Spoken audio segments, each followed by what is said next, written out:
Group পর্বে নিজেদের শেষ ম্যাচে কলম্বিয়ার মুখোমুখি হয় ব্রাজিল। ম্যাচে প্রথমার্ধে খুব একটা আধিপত্য দেখাতে পারেনি সেলেসাওরা, তবু ম্যাচের 12 মিনিটে এগিয়ে যায় তারা।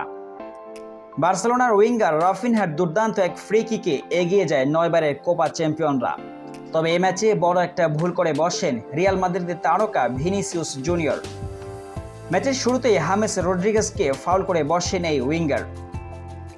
এবারের কোপা আমেরিকায় ব্রাজিলের শুরুটা হয়েছে একেবারে মলিন।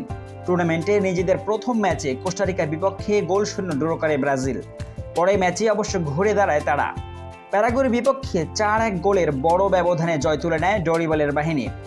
তবে বিপত্তি বাধে সময়ের অন্যতম সেরা তারকা ভিনিসিয়াসকে নিয়ে। বলতে গেলে ব্রাজিল দলের সবচেয়ে গুরুত্বপূর্ণ খেলোয়াড় এখন ভিনি জুনিয়র। আগের ম্যাচে প্যারাগুয়ের বিপক্ষে বড় ব্যবধানে জিতলেও দুশ্চিন্তা ছিল ভিনিসিয়াসকে নিয়ে, কারণ পরপর 2 ম্যাচে হলুদ কার্ড দেখলে এক ম্যাচ নিষিদ্ধ করা হয় সেই খেলোয়াড়কে। সেই ভুলটাই করে বসলেন ব্রাজিলের উইঙ্গার ভিনিসিয়াস। প্যারাগুয়ের বিপক্ষে ম্যাচের 83 মিনিটে হলুদ কার্ড দেখেন এই উইঙ্গার। আগেই জানা ছিল কলম্বিয়ার বিপক্ষে হলুদ কার্ড দেখলে পরের ম্যাচে তাকে পাওয়া যাবে না। তারপরও ব্রাজিলিয়ান কোচ তাকে শুরু থেকেই মাঠে নামান।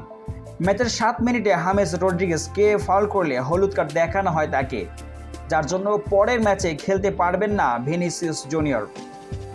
গ্রুপ রানার্স আপ হয়ে কোয়ার্টার ফাইনালে ওঠে ব্রাজিল, যেখানে তাদের প্রতিপক্ষ উরুগুয়ে, যারা চলতি কোপায় রয়েছে দুর্দান্ত ফর্মে। এমন প্রতিপক্ষের বিপক্ষে ভিনিসিয়াসকে না পাওয়ায় ব্রাজিল বড় বিপদেই পড়বে। তার পরিবর্তে কাকে খেলাবে কোচ ডরিবাল, সেটাই এখন দেখার বিষয়।